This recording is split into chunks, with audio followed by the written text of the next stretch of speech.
اللہ نے کسی کو وہ درجے اور مقام عطا نہیں فرمائے جو ابو بکر صدیق کو عطا فرمائے۔ سامعین احترام توجہ فرمائیے گا، مشکات المصابیح کی حدیث پاک ہے، امی عائشہ صدیقہ رضی اللہ تعالیٰ عنہا آپ بیان فرماتی ہیں ایک رات میں اور نبی کریم صلی اللہ علیہ وآلہ وسلم سین میں چار پائی تھے، ہم بیٹھے تھے، آقا علیہ السلام کا سر انور میری گود میں تھا۔ امی عائشہ فرماتی ہے سارے آسمان کی چادر پر تارے ہی تارے نظر آ رہے تھے۔ کیا؟ تارے ہی تارے نظر آ رہے تھے۔ امی عائشہ صدیقہ رضی اللہ تعالیٰ عنہا آپ فرماتی ہیں میں نے یوں کر کے دیکھا تو کوئی جگہ ایسی نہ تھی جہاں تارا نظر نہ آئے۔ تو امی عائشہ صدیقہ رضی اللہ تعالیٰ عنہا فرماتی ہیں میں نے حضور علیہ السلام سے عرض کی میرے تاجدار اگر اجازت ہو تو ایک سوال پوچھو، اگر اجازت ہو تو ایک سوال پوچھو۔ آقا علیہ السلام نے فرمایا بولو عائشہ کیا پوچھنا چاہتی ہو؟ امی عائشہ صدیقہ رضی اللہ تعالیٰ عنہا آپ فرماتی ہیں میں نے آقا علیہ السلام سے عرض کی سونا ذرا آسمان کی طرف دیکھیں، آسمان کتنا خوبصورت لگ رہا ہے۔ آقا علیہ السلام فرماتے ہیں عائشہ میں نے دیکھا ہے آسمان کی طرف، تو مجھے کیا دکھانا چاہتی ہے؟ تو امی عائشہ صدیقہ رضی اللہ تعالیٰ عنہا آپ فرماتی ہیں میں نے سوال یہ کیا آقا، سوال یہ ہے کہ کیا آپ کی امت میں کوئی خوش نصیب بندہ ایسا ہے جس کی نیکیاں آسمانی کائنات کے تاروں کی تعداد کے برابر ہو؟ آپ کی امت میں کوئی خوش نصیب ایسا ہے جس کی نیکیاں آسمانی کائنات کے تاروں کی تعداد کے برابر ہو؟ اس بات سے ایک بات یہ سمجھ آ رہی ہے امی عائشہ کا عقیدہ تھا، توجہ ہے نا بات کی طرف، امی عائشہ کا عقیدہ تھا کہ حضور نبی اکرم صلی اللہ علیہ وآلہ وسلم کو آسمان کے ستاروں کی تعداد کا بھی پتہ ہے، آسمان کے ستاروں کی تعداد کا بھی پتہ ہے۔ تو آقا علیہ السلام نے ان بار کر دیا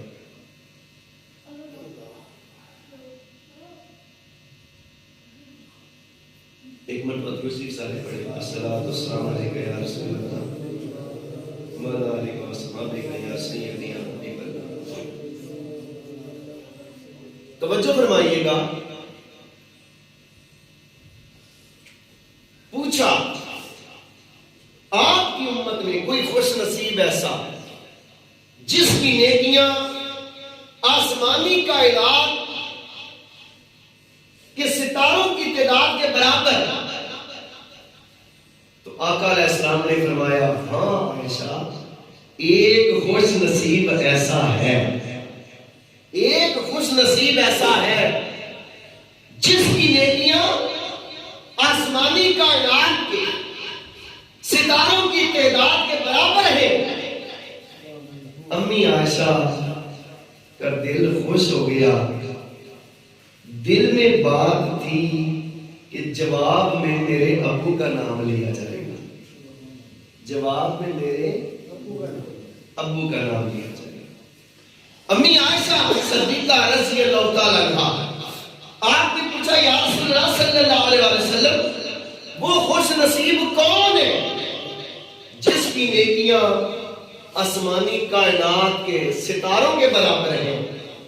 نبی کریم صلی اللہ علیہ وآلہ وسلم نے فرمایا اس کا نام عمر ہے، اس کا نام سارے بولو، اس کا نام عمر ہے۔ جب نبی کریم صلی اللہ علیہ وآلہ وسلم نے جناب حضرت عمر رضی اللہ تعالیٰ عنہ کا نام لیا، امی عائشہ کا چہرہ جو پہلے خوش تھا وہ خوشی ختم ہو گئی، وہ خوشی ختم ہو گئی۔ امی عائشہ صدیقہ چپ کر گئی۔ آقا علیہ الصلوۃ والسلام نے پوچھا، عائشہ تو چپ کر گئی، تیرے چہرے کی خوشی ختم ہو گئی، کیا بات ہے، کیا وجہ ہوئی؟ تو امی عائشہ صدیقہ آپ فرماتی ہیں کہ میرے تاجدار، مجھے حضرت عمر کی نیکیوں پر خوشی ہے، مجھے حضرت عمر کی نیکیوں پر خوشی ہے۔ تو عائشہ پھر چپ کیوں کر گئی؟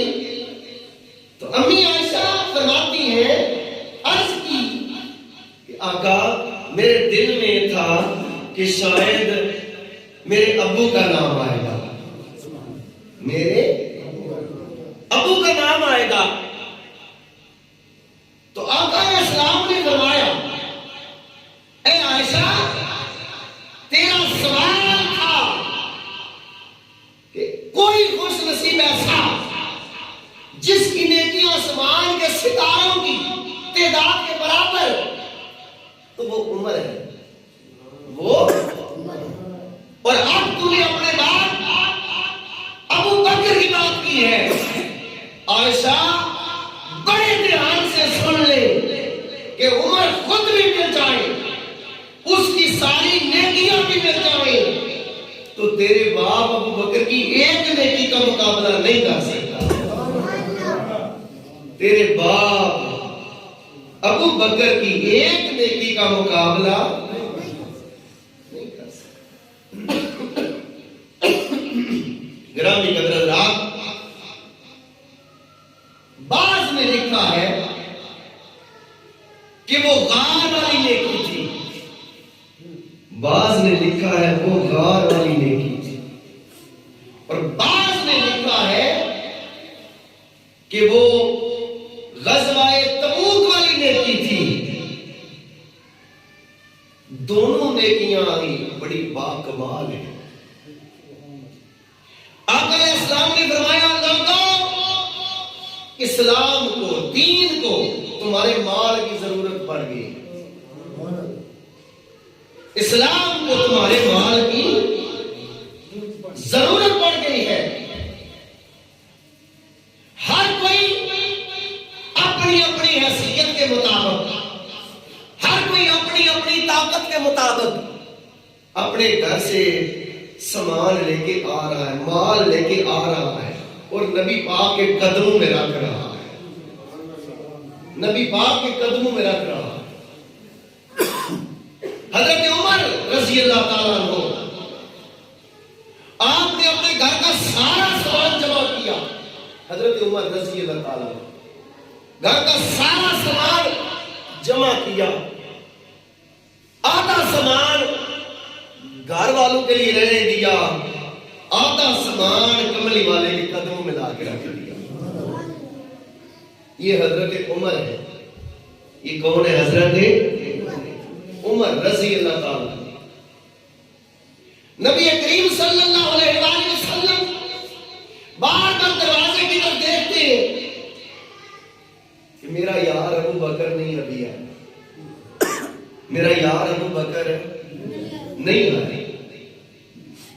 اچانک آقا علیہ السلام نے دیکھا حضرت ابو بکر صدیق رضی اللہ تعالیٰ عنہ، آپ نے اپنے گھر کا سارا سامان جمع کیا، دیواروں پر ہاتھ پھیرے، کہیں کوئی سوئی بھی باقی گھر میں نہ رہ جائے، کوئی سوئی بھی باقی گھر میں نہ رہ جائے۔ سارا سامان اٹھایا، حضرت ابوبکر صدیق رضی اللہ تعالیٰ عنہ عشق سامنے آ کے کھڑا ہو گیا. ابوبکر اللہ سے پیار ہے؟ حضرت ابوبکر صدیق کہتے ہیں ہاں مجھے اپنے رب سے پیار ہے. ہاں مجھے اپنے رب سے پیار ہے. وہ پیار کرنے والے تھے اپنے رب سے. آج کا مسلمان صرف نام کا مسلمان، اس کے اندر حقیقت ہے ہی کوئی نہیں. آج کا مسلمان جب مرے گا نا، قبر میں پھنسنے کی دیر ہے، سمجھ آ جائے گی میں کیسا مسلمان بن کے زندگی گزارتا رہا.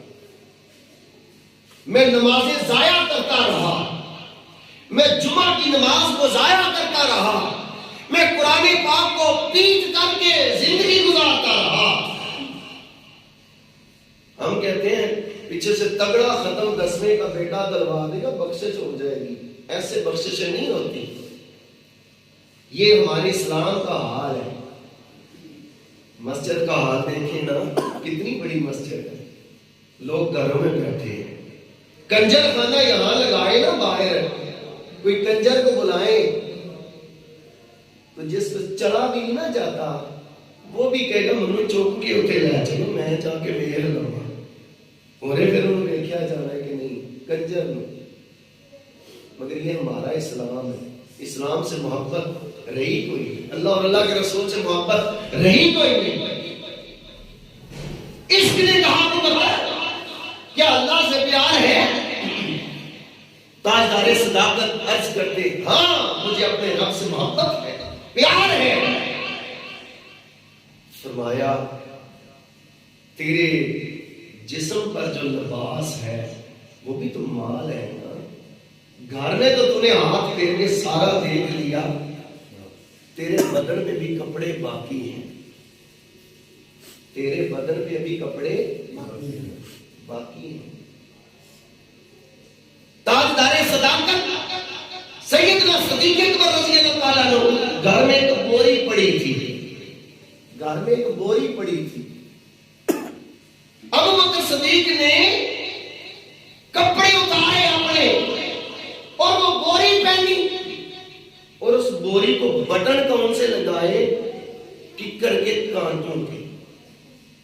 ککر کے درخت کے جو کانٹے ہوتے ہیں نا لمبے لمبے، وہ یوں کر کے کانٹے وہ بٹن بنا لیے، بوری پہن لی. اور آقا علیہ السلام کی خدمت اقدس میں وہ سارا سامان پیش کر دیا. تاجدار صداقت سیدنا صدیق اکبر نے ایک جملہ حضرت عمر سے بولا تھا. آقا علیہ السلام نے عمر گھر والوں کے لیے کیا چھوڑ کے آئے ہو؟ گھر والوں کے لیے کیا چھوڑ کے آئے ہو؟ حضرت عمر رضی اللہ تعالیٰ عنہ عرض کرتے ہیں سونا گھر کا سارا سامان جمع کیا،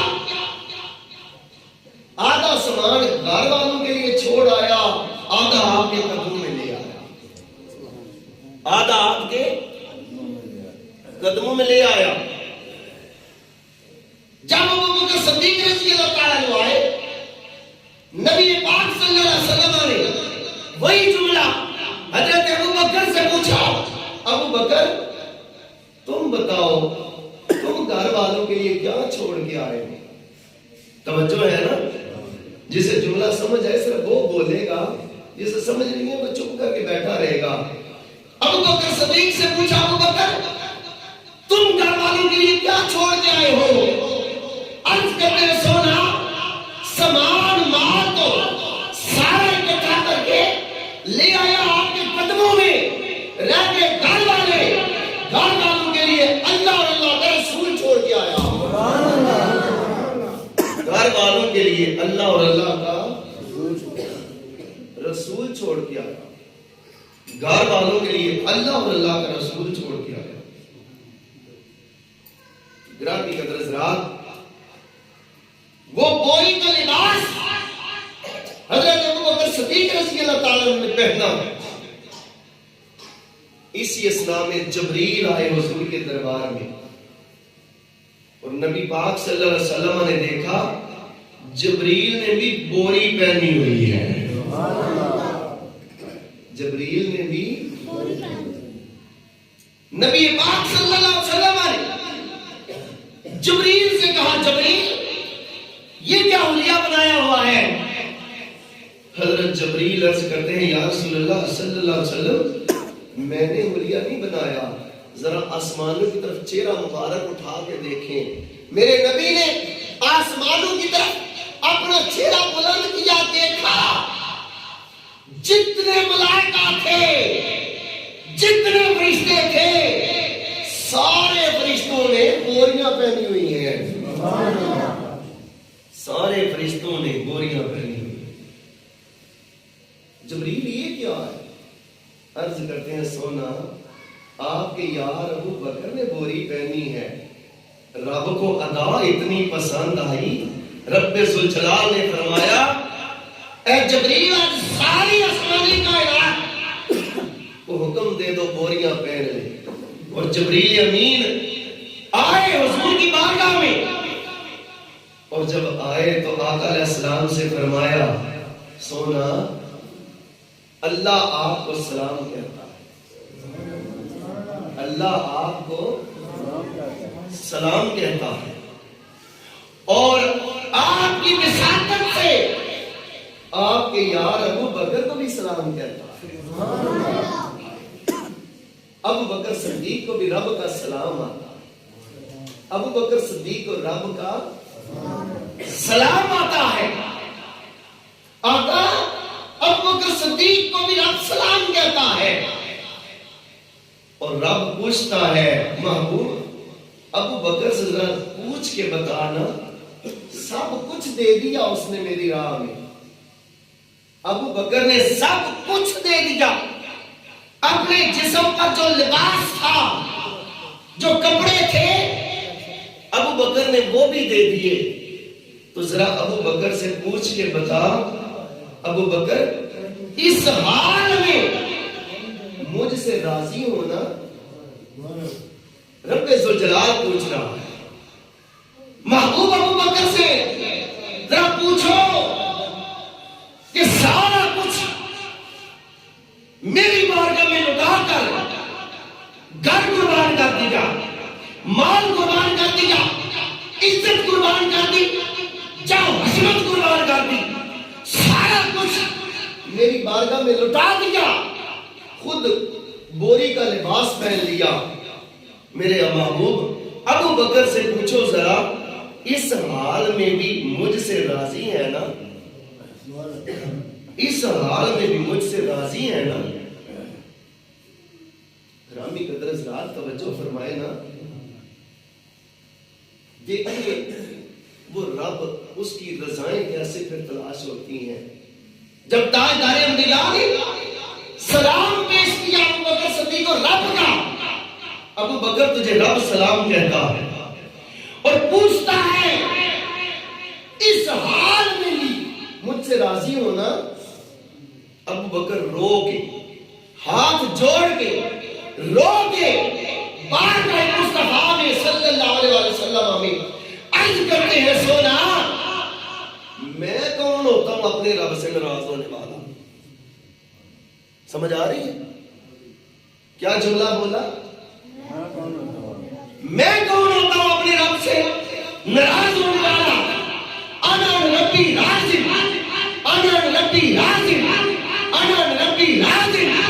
آقا میں اپنے رب سے راضی ہوں، راضی ہوں، راضی ہوں۔ آقا پوچھ کر بتا دے ابو بکر نے جو کچھ دیا اس نے قبول بھی کیا کہ نہ کیا؟ ابو بکر سے پوچھ کر بتا دے جو کچھ میں نے دیا اس کی راہ میں قبول بھی ہوا کہ نہ؟ ابو بکر وہ شخصیت ہے جس نے رب کو راضی کر دیا، رب نے جس کی رضا کو بیان کروا دیا۔ حاضرین باوقار یہ وہ نیکی تھی ابو بکر صدیق رضی اللہ تعالیٰ عنہ جو سارا اثاثہ جمع کر، اور بعض نے لکھا وہ غار والی نیکی تھی، وہ غار والی نیکی تھی۔ ہجرت کی رات جب نبی پاک صلی اللہ علیہ وسلم نے ابو بکر سے فرمایا ابو بکر مجھے ہجرت کا حکم مل گیا، تو حضرت ابو بکر صدیق رضی اللہ تعالیٰ عنہ عرض کرتے ہیں سونا میں حاضر ہوں. تو ہجرت کی راہ چل پڑے. غار ثور جب وہاں تک پہنچے، حاجی لوگ جو گئے ہوئے وہاں پر ان کو پتا ہے غار ثور بڑی اونچی غار ہے. تاجدار صداقت سیدنا صدیق اکبر رضی اللہ تعالیٰ عنہ آپ عرض کرتے ہیں سونا میں بیٹھ جاتا ہوں، آپ میرے کندھوں پر سوار ہو جائیں. آپ میرے کندھوں پر. حضرت ابو بکر صدیق بیٹھے، نبی پاک کندھوں پر سوار ہو گئے. ابو بکر صدیق لے کر چڑھ رہے ہیں غار کی طرف، اور غار کے دروازے پر کھڑے ہو کے آقا علیہ السلام کو نیچے اتارا اور عرض کرتے ہیں سونا آپ ذرا یہاں ٹھہرے، میں ذرا غار جا کے دیکھ لوں صاف بھی ہے کہ نہیں. پہاڑوں میں سانپ بھی ہوتے ہیں، پہاڑوں میں بڑے بڑے زہریلے جانور بھی ہوتے ہیں، پہاڑوں کے اندر غاریں بنی ہوتی ہیں، بڑے بڑے سوراخ بنے ہوتے ہیں.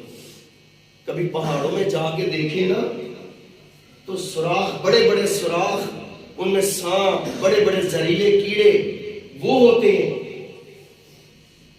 تو تاجدار صداقت سیدنا صدیق اکبر رضی اللہ تعالیٰ عنہ آپس کے میں سنا ذرا یہاں ٹھہرے،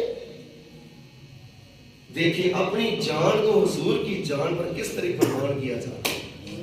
اندر کچھ بھی ہو سکتا ہے، اندر غار کے اندر سمجھ نہیں آ رہی جی، سمجھ نہیں آ رہی. غار کے اندر کچھ بھی ہو سکتا ہے، درندہ کوئی ہو سکتا ہے، کوئی موذی جانور ہو سکتا ہے. تاجدار صداقت سیدنا صدیق اکبر آپ حضور کو باہر کھڑا کر کے، آج لوگ بکواس کرتے ہیں وہ ٹھڈوں ٹھیک نہیں سن، معاذ اللہ استغفر اللہ. جس نے اپنی جان وار دی نبی پاک صلی اللہ علیہ وسلم پر، اس سے بڑھ کر اور پھر صداقت کی دلیل کیا ہو سکتی ہے. آپ اندر گئے، جا کے دیکھا جالا لگا ہوا، صاف کیا ابو بکر صدیق نے اپنی چادر اس کو پھاڑ کے سارے سوراخ بند کیے. بڑے جے سوراخ تھے غار کے اندر، بہت زیادہ سوراخ تھے، سارے سوراخ. اپنے کپڑا، پھر چادر ختم ہو گئی، پھر اپنی قمیض اتار دی، قمیض پھاڑی ابو بکر صدیق رضی اللہ تعالیٰ نے. سوراخوں میں قمیض کا پیس کر کے نا تو سوراخوں میں وہ بھی ایک سوراخ رہ گیا، کپڑا ختم ہو گیا جس سے اس کو بند کیا جا سکتا. ایک سوراخ رہ گیا. ابو بکر صدیق رضی اللہ تعالیٰ نے اس سوراخ کے آگے اپنا پیر رکھ دیا، اس سوراخ کے آگے اپنا، سمجھ نہیں آ رہی، اپنا پیر رکھ دیا اور آقا علیہ السلام سے فرمایا یا رسول اللہ اندر تشریف لے آئے. نبی پاک صلی اللہ علیہ وسلم آپ اندر تشریف لائے. ابو بکر صدیق کی چوکڑی مار کے ایک ٹانگ کلوز کی، دوسری کو سیدھا کر دیا اور اس سوراخ کے آگے پاؤں رکھ دیا اور عرض کیا آقا اندر آئے. اور نبی پاک صلی اللہ علیہ وسلم 3 دن اور 3 راتیں، کتنا عرصہ؟ 3 دن اور 3 راتیں نبی پاک صلی اللہ علیہ وسلم نے ابو بکر کی گود میں سر رکھ کے آرام فرمایا ہے. جسے اچھا لگے وہ بولو سبحان اللہ. سامنے عزیز احترام، وہ جس غار میں ابو بکر صدیق حضور کو لے کر گئے، اس غار میں ایک بڑا پرانا سانپ رہتا تھا. تفسیر میں لکھا ہے بڑا پرانا سانپ رہتا تھا، بڑا بوڑھا سانپ رہتا تھا. سن رکھا تھا اس سانپ نے کہیں سے کہ اللہ کا آخری پیغمبر، آخری محبوب نبی ہجرت کی رات اس غار ثور میں آ کے آرام کریں گے. تو سانپ نے دعا کی تھی ربا مجھے محبوب کا دیدار عطا فرما دے، دیدار عطا فرما دے. وہ گھڑیاں جب آ گئی، وہ لمحے جب آ گئے، جب محبوب آ گیا جب محبوب غار کے اندر آ گیا، سانپ کا انتظار ختم ہو گیا، سانپ کا انتظار ختم ہو گیا، اس نے سارے سوراخ سانپ نے کپڑے سے بند پائے، ایک سوراخ کے آگے اس نے انسانی جسم دیکھا، پاؤں دیکھا، سانپ نے اپنی زبان باہر نکالی، ابو بکر صدیق کے پاؤں پہ یوں کر کے کھجلی کی، اپنی زبان ماری ابو بکر صدیق کے پاؤں پر، اور تاجدار صداقت سے کہا ابو بکر میں بڑا عرصہ اس غار میں محبوب کے دیدار کے لیے ٹھہرا ہوں، وقت آیا زیارت کا، اپنا پاؤں پیچھے کر میں یار کا دیدار کر لوں، سبحان اللہ، میں یار کا بولو نا دیدار کر لوں۔ ابو بکر صدیق نے پاؤں نہیں ہٹایا، تفسیر میں لکھا آپ نے پاؤں نہیں ہٹایا، سانپ نے کھجلی کر کے کہا ابو بکر میرا ڈسا پانی نہیں مانگتا، میں مارے غار ہوں، میں مارے غار ہوں۔ تاجدار صداقت نے کہا کیا ہوا؟ تو مارے غار ہے تو میں یارے غار ہوں، میں یارے غار ہوں۔ آپ نے پاؤں پیچھے نہیں ہٹایا، سانپ کہہ رہا ہے ابو بکر پاؤں پیچھے کر، میں یار کا دیدار کرنا چاہتا ہوں، پر ابو بکر صدیق پاؤں نہیں پیچھے ہٹا رہے۔ بالآخر سانپ نے پھر ڈنگ مارا، ڈسا ابو بکر صدیق رضی اللہ تعالیٰ عنہ کی ایڑی پر، سانپ نے ڈنگ مارا، سانپ نے اس کی درد اتنی ہوئی، اس ڈنگ مارنے کی درد اتنی ہوئی ابو بکر صدیق رضی اللہ تعالیٰ عنہ کو کہ آنکھوں سے آنسو بہہ نکلے، آنکھوں سے آنسو بہہ نکلے، اور حضور کا سر مبارک گود میں تھا، ابو بکر صدیق کی آنکھوں سے نکل کر آنسو چہرہ محبوب پر گرتے ہیں، چہرہ کسی کی آنسو تکیے پر گرتے ہیں، کسی کی آنسو رومال پر گرتے ہیں، کسی کی آنسو زمین پر گرتے ہیں، کسی کی آنسو کپڑے پر گرتے ہیں۔ قربان ابو بکر صدیق آپ کے مقام پر کہ آپ کے آنسو گرے تو بددعا کے چہرے پر گرے ہیں۔ آقا علیہ السلام نے آنکھ کھولی، پوچھا ابو بکر رو رہے ہو یار کیا ہوا؟ عرض کرتے ہیں سونا مجھے سانپ نے ڈس لیا ہے، مجھے سانپ نے ڈس لیا ہے۔ تو میرے کریم نبی نے فرمایا یار ابو بکر روتے کیوں ہو، شافی نبی تو تمہارے پاس ہے نا، سارے بولو ذرا سبحان اللہ۔ جنہوں توفیق نہیں ہو بے شک نہ بولے، لیکن جنہوں سمجھ آگے لازمی بولے کرو سبحان اللہ۔ شافی رسول تو تمہارے پاس ہے۔ میرے نبی نے یوں کر کے لابے دہن لگایا، ابو بکر صدیق فرماتے ہیں اسی وقت ٹھنڈ پڑ گئی تھی، اسی وقت ٹھنڈ پڑ گئی تھی۔ بعض نے لکھا وہ غارِ ثور والی لکھی، وہ غارِ حضرت عمر کہا کرتے تھے رضی اللہ تعالیٰ عنہ کوئی مجھ سے میری ساری نیکیاں لے لے، حضرت عمر کہا کرتے تھے رضی اللہ تعالیٰ عنہ، دوسرے وزیر اعظم ریاست مدینہ کے، ریاست